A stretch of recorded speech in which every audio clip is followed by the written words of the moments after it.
I do that. 2.6 million signify health in-home evaluations. Again, 2.6 million signify health in-home evaluations. Where are these? Where are these 2.6 million people? Right? And how do they compare to the pharmacy claims, and how do they compare to the health service visits and all of that? So we already know that of course, for me, one of the biggest the bigger questions are, who are they, where are they, and and where are they? It consists of what country, what state, what city, what zip code. So we want to be able to compare that information. What I want to go back and reiterate again that I didn't reiterate as we went into the annual report, but we talked about it when we were looking at the other site, is the colors, right? So this bluish color here is the color that they use within their organization. This whitish color is the color that they use within their organization. This reddish color is the color that they use within their organization. This blue and this gray are colors that they use within their organization. This reddish color seems to be the color of CVS, and if we look at the CEO, the current CEO or past CEO, whatever the case may be, she's currently wearing a color that's very similar to the logo color of the organization.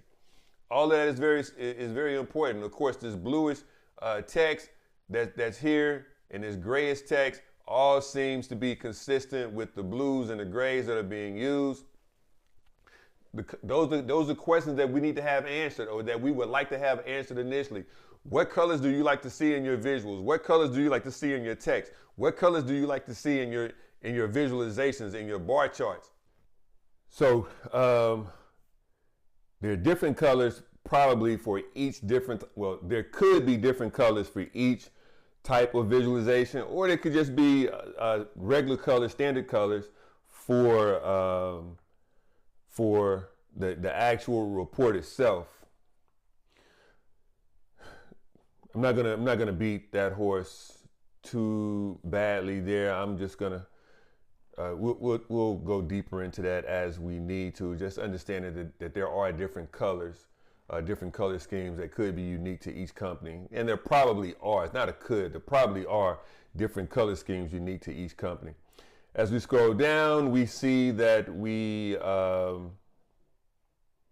let's see. We've already talked about the consumers, the digital consumers, digital customers. I'm just scrolling now just to see if there are any other potential KPIs that could jump out at me when I look here. 2.3 billion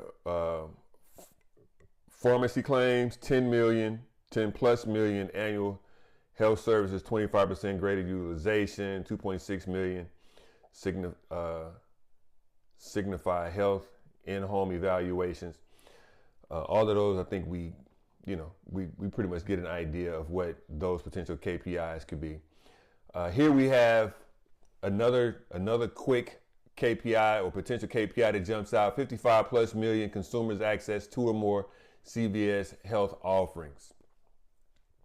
We want to find those tables. We want to see where that data is, where that information is, so we can see what other information is associated with the consumer access to two or more CVS health offerings. What are those health offerings? What are those combined offerings? So that we can see, we can put in the report, in the dashboard, what those different combinations are. Up to 3 to 4 times higher enterprise lifetime value when an Aetna member engages two or more CVS health businesses. I'm not exactly sure what that looks like or what that could look like, but we know that we're comparing CVS and Aetna together, Aetna members and CVS members. So, we want to see what that information looks like. Where is that table that has the Aetna information in it? Are there multiple tables that have that Aetna information in it? Those are the types of questions that you want to ask, before you even start the report, so that you don't get into the report, start building the report, and then the director tells you, that's not what we're looking for. Let's find out what they're looking for first, and then create other iterations of the report. 70% GLP-1 savings for CVS Caremark clients. We got to understand what that means. I mean, at this point, I don't really know what 70%, well, I know what 70% is, or 70% plus, but I don't know what GLP-1 savings, GLP-1 is. The question is, what is GLP-1? Why is that important to you, Mr. Director? Why do you need to know GLP-1? Once they let you know, then you'll know, hey, that may be some information, there's probably some information that we need to go out there and try to find. $1 billion specialty cost savings in 2023. What are the specialty costs? What is the definition, Mr. Director, of specialty costs? You got $1 billion in specialty cost savings. Is that good? Is that good for the company, or is that good for the consumer, the customer, the patient? You know, those are the kind of questions.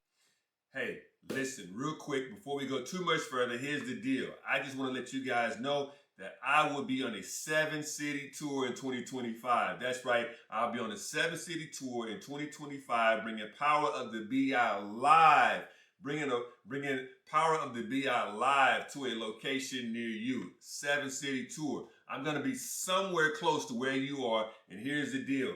For those of you guys that are out there that are already signed up for the course, that are already taking the 16-week online course, you will be granted 100% free access to one of the locations that I will be attending. Here's the deal. In order for you to take advantage of that, just go to the Power of the BI portal and message me in our Power of the BI community portal, and then I will definitely get you locked into that particular location.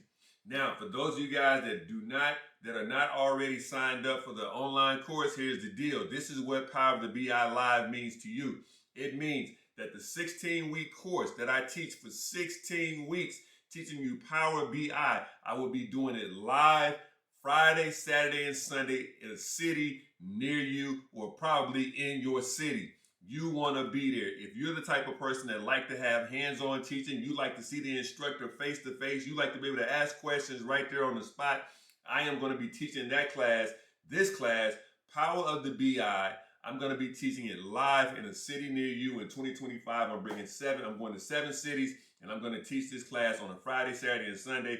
It's going to be for a full 10 hours each day, Friday, Saturday, and Sunday, and I want to see you there.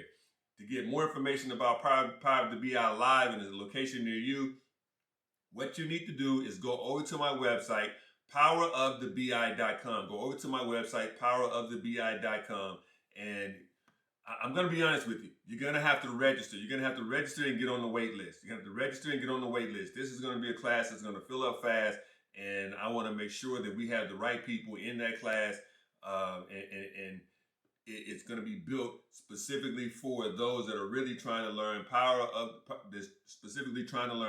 BI, like right now, so you can get out there and pivot your career or learn more about Power BI.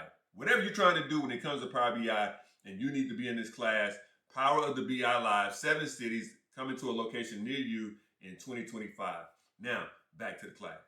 Questions that we need to be asking, and you know, we kind of need to be asking a question like that kind of softly. Is that good for the customer, or is that good for the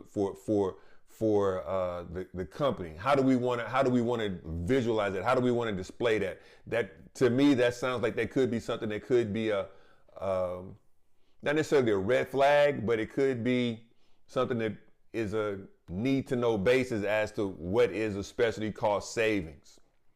Because it could be various reasons why there are specialty cost savings. And as we go through the annual report, we got providing better experiences. That's not anything that's jumping out at me. There could be information that's jumping out here, healthy people, healthy planet, healthy community, but I don't necessarily see anything that's jumping out. But again, I see other numbers that are jumping out again.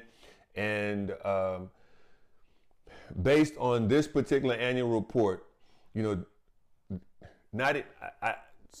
I've seen it randomly in other reports, but in this particular one, they are pretty good. This is a pretty good report to give you a pretty good basis of a starting point. 5% reduction in greenhouse gas, 400,000 megawatt hours of renewable energy, 500 million receipts eliminated, 40,000 people or 40,000 plus people and babies served through maternal health investments. What does all of that mean, right?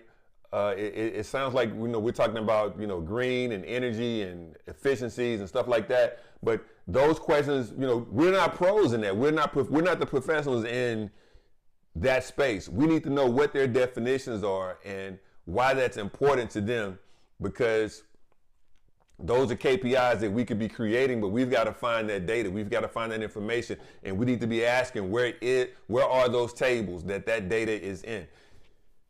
Otherwise, from what I'm looking here, we may be looking at a report that may have 1,000. We may be looking at a database that may have 1,000 tables, right? And of course, there are ways that we can eliminate some of the tables, and we can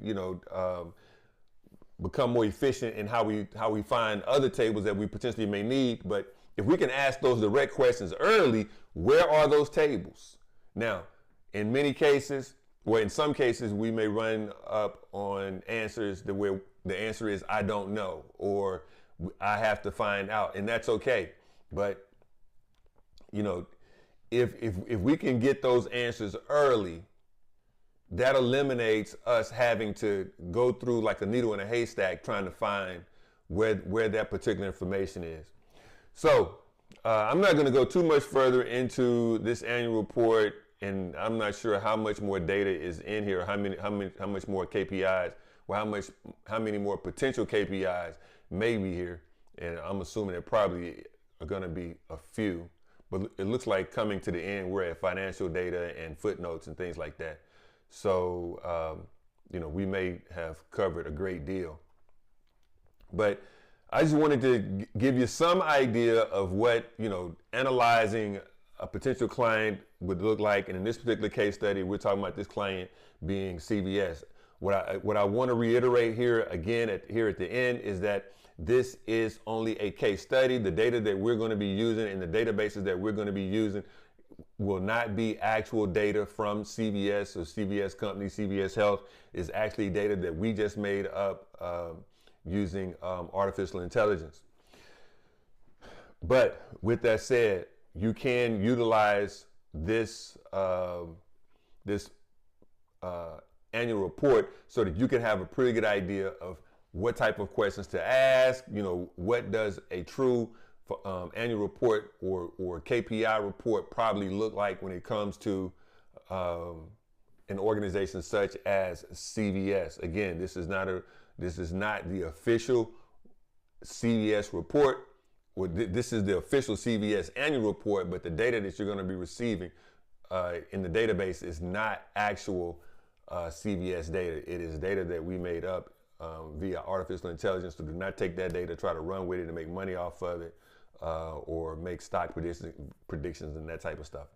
So with that said, that brings us to a conclusion as we finalize this case study here using CVS Health.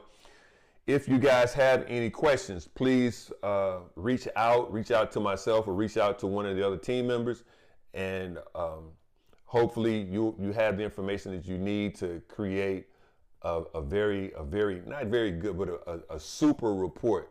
Because remember, this report is going to be a representation of you and the work that you produce.